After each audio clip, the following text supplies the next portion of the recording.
पशुपालन एवं जनपद प्रभारी मंत्री सौरभ बहुगुणा ने केदारनाथ यात्रा के मुख्य पड़ाव गौरीकुंड से जंगल चट्टी तक यात्रा व्यवस्थाओं का जायजा लिया। इस दौरान उन्होंने स्थानीय लोगों, व्यापारियों और घोड़े खच्चर संचालकों के साथ बातचीत की। घोड़े खच्चरों के लिए बनाई गई गर्म पानी की चरियों पर घोड़े खच्चर संचालकों के द्वारा अपने हाथ पैर धोने पर मंत्री ने नाराजगी व्यक्त की। निरीक्षण के दौरान गौरीकुंड घोड़ा पड़ाव में तैयार किए गए टीन शेड और पानी की चरियों और प्रीपेड काउंटर का जायजा भी लिया। निरीक्षण के दौरान गौरीकुंड घोड़ा पड़ाव में घोड़ा खच्चरों के लिए बनाई गई चरियों में समुचित सफाई व्यवस्था और निरंतर गर्म पानी उपलब्ध न होने पर नाराजगी जाहिर करते हुए सुलभ इंटरनेशनल, जल संस्थान और पशुपालन विभाग को आपसी समन्वय स्थापित कर व्यवस्थाओं को दुरुस्त करने के निर्देश दिए। उन्होंने यात्रा मार्ग में जिन स्थानों पर ट्रैक रूट खराब हैं, उन्हें भी संबंधित अधिकारियों को ठीक करने को कहा है। उन्होंने ये भी कहा कि यात्रा मार्ग में बिना पंजीकरण, कमजोर और अनफिट घोड़ा खच्चरों का संचालन किसी भी दशा में न किया जाए। यदि किसी ने ऐसे खच्चरों का संचालन किया तो उसके विरुद्ध नियमानुसार आवश्यक कार्रवाई की जाएगी। उन्होंने कहा कि पिछली यात्रा सीजन की तुलना में इस बार घोड़े खच्चरों की मौतें कम हुई हैं। बता दें कि पिछले सीजन में जहां अब तक 300 मौतें हुई थी, तो वहीं इस बार अब तक 72 घोड़े खच्चरों की मौतें हुई हैं। मौतें कम हो, इसके लिए बेहतर व्यवस्थाएं बनाई गई हैं। उत्तराखंड सरकार में पशुपालन मंत्री सौरभ बहुगुणा ने कल केदारनाथ यात्रा व्यवस्थाओं का जायजा लिया। आइए उनसे बातचीत कर लेते हैं कि उन्होंने क्या क्या समस्याएं वहाँ पे देखी सर आपने। नहीं, देखिए कल मैं गया था। मैं, हमारे जिलाध्यक्ष महावीर पवार जी, हमारे जिला पंचायत अमरदेही जी और एसएसपी और डीएम, हम 5 लोग गए थे। और मकसद यही था कि धरातल पे जाके लोगों के बीच में रह के और उनकी समस्याएं सुने, वहाँ पे क्या क्या कमियां हैं, क्या और अच्छा किया जा सकता है, क्या बेहतर किया जा सकता है, उस पर उसको देखा जाए।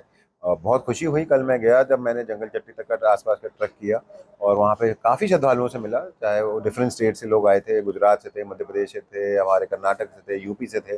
मैंने बहुतों से बात करी और लोगों का फीडबैक बहुत अच्छा रहा है। लोग खुश थे यात्रा को लेके। लोगों ने जो सुविधाएं सरकार ने खड़ी करी हैं, चाहे वो रहने की हो, चाहे वो खान पान की हो, चाहे वो दर्शन की हो, उससे लोग संतुष्ट दिखे।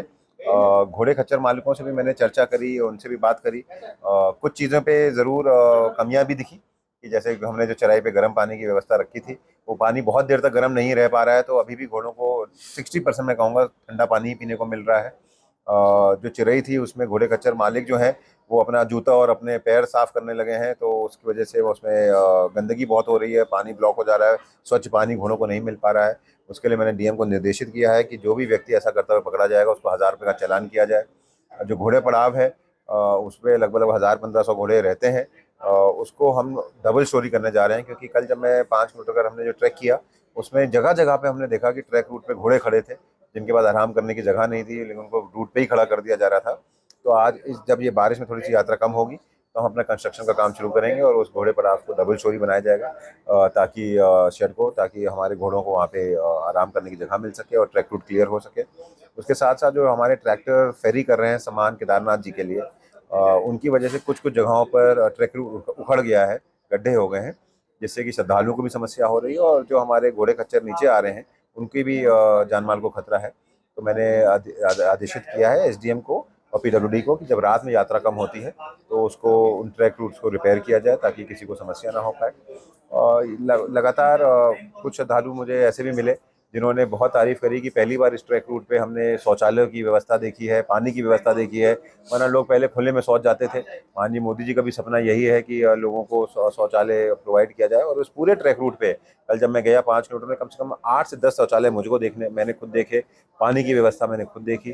तो इस बार श्रद्धालु खुश भी हैं और जो हमारे घोड़े खच्चरों की और श्रद्धालुओं की डेथ रेट है वो काफ़ी कम है पिछली बार से। तो ये दिखाता है कि सरकार ने व्यवस्थाएं अच्छी खड़ी करी हैं। सर, घोड़े खच्चरों की मौत में कुछ कमी आ पाई है इस बार पिछले सीजन और इस सीजन की तुलना जी, करें तो? पिछली बार अगर आप पहले 45 दिन का देखेंगे डेथ रेट, तो लगभग लगभग 180 से 85 घोड़े मरे थे पिछले सीजन में, लेकिन इस बार वो डेथ रेट 70 से 72 पर है। तो लगभग लगभग हमने उसको 60% कम करना, 60-65% कम कर दिया है। उम्मीद यही है कि आगे जो है और व्यवस्थाएं अगर हम खड़ी कर पाएंगे तो ये डेथ रेट को भी कम करने का हमारा लक्ष्य है। सर, पैदल मार्ग एक ही है, 25,000 यात्री प्रत्येक दिन केदारनाथ जा रहे हैं, तो घोड़े खच्चर भी लगातार आवाजाही कर, ऐसे में जो यात्री पैदल चलते हैं उन्हें दिक्कतें हो रही है। तो इसके लिए क्या उपाय किए जा रहे हैं ताकि जो यात्री चोटिल होते हैं, उन्हें आने जाने में दिक्कतें होती हैं, उनकी दिक्कतें दूर हो सके? देखिए, सही बात कही आपने, लेकिन उसमें हमारे पास बहुत ज़्यादा ऑप्शन नहीं थे, क्योंकि ट्रैक रूट आपको मालूम है एक ही है, सारा रिजर्व फॉरेस्ट है, चारों तरफ नदियां हैं, तो उसको एक्सपैंड करने का हमारे पास कोई बहुत ज़्यादा ऑप्शन नहीं था। लेकिन मैं माननीय प्रधानमंत्री जी का बहुत बहुत धन्यवाद करूंगा, नरेंद्र मोदी जी का, कि उन्होंने जो हमारे यहाँ रोपवे की एक सैंक्शन करी है, जिसका शिलान्यास भी हो गया है, उसके अगर वो जब हमारा बन के तैयार हो जाएगा तो लगभग लगभग 40,000 लोगों को कैरी करने की उसकी कैपेसिटी है। तो उससे हमारे ट्रैक रूट को बहुत फ़ायदा मिलेगा। उस पर जो ट्रैफिक चल रहा है, उसमें इतना ज़्यादा ट्रैफिक है, घोड़े खच्चरों का भी है, श्रद्धालुओं का भी है, वो कहीं ना कहीं कम हो जाएगा। और जो असुविधा लोगों को हो रही है, घोड़े खच्चर, कंडी रंडी वाले और श्रद्धालु तीनों एक ही ट्रैक पर हैं, वो कहीं ना कहीं डिस्ट्रीब्यूट हो जाएगी। सर, उत्तराखंड के तमाम मंदिर में ड्रेस कोड लागू किया जा रहा है, क्या बद्रीनाथ केदारनाथ में और ड्रेस कोड लागू हो सकता है? मैं मुझे नहीं लगता कि ये चीज़ होनी चाहिए, लेकिन अभी तो आपको ज़्यादातर मान्य मंत्रीगण हैं जो जो इसको देखेंगे, वही उस पर आपको ज़्यादा सर, बता सकते हैं। एक लास्ट सवाल है कि मौसम की तमाम दुश्वारियां हैं, जून महीने तक बर्फबारी केदारनाथ में जारी है, यात्री भी रिकॉर्ड संख्या में पहुंच रहे हैं, 45 दिन में 8 लाख पार यात्री हो गए, क्या कहेंगे इस बारे में? मैं धन्यवाद करूंगा माननीय मोदी जी का सबसे पहले, क्योंकि जिस तरीके से उन्होंने केदारनाथ जी को पूरे विश्व में ख्याति दिलाई, जिस तरीके से उन्होंने काम करे हैं 9 साल में अपने प्रधानमंत्री कार्यकाल में, केदारनाथ जी धाम को उन्होंने सुधारने का काम किया, उभारने का काम किया, उसकी वजह से आज ये लोगों का विश्वास जताया है 2013 की त्रासदी के बाद, कि लोगों ने केदारनाथ जी के धाम में आना चाहते हैं। लोग रिकॉर्ड मतों में यहाँ पर आ रहे हैं, 8.5 लाख आपने कहा श्रद्धालु इस बार आ चुके हैं, और मैं सबका धन्यवाद करता हूँ। आप लोगों ने जो विश्वास उत्तराखंड सरकार पे और उत्तराखंड केदारनाथ धाम पे जताया है, आप सबका स्वागत करता हूँ देवभूमि में, और उम्मीद यही करूँगा कि आपकी ये आस्था और आपकी ये श्रद्धा आपको बार बार उत्तराखंड लाती रहे और केदारनाथ धाम तक पहुँचाती रहे। ये थे हमारे साथ उत्तराखंड सरकार में पशुपालन मंत्री जी, सौरभ बागुड़ा जी, जिन्होंने कल ही केदारनाथ पैदल हाँ। मार्ग का जायजा लिया। वहाँ पे जो घोड़े खच्चर संचालित हो रहे हैं, उनके स्वामियों से बात की। अब बेहतर से बेहतर सुविधाएं यात्रियों को देने की बात इनके द्वारा कही जा रही है। और मंत्री जी का ये भी कहना है कि चर्चा हो तो रही थी वहाँ पर, तुम अच्छी फिशरीज चल रही एरी है, कुक्कुट पालन मौसम तीनों कर तमाम रहे हो। प्रकार की कठिनाइयां पैदा कर रही है, हाँ, मैंने बावजूद उसके रिकॉर्ड संख्या में यात्री केदारनाथ पहुंच रहे हैं। और जो भी यात्री केदारनाथ आ रहे हैं, उन्हें बेहतर से बेहतर सुविधाएं देने के प्रयास सरकार की ओर से किए जा रहे हैं। प्रवीण सेमाल, उत्तराखंड तक, रुद्रप्रयाग।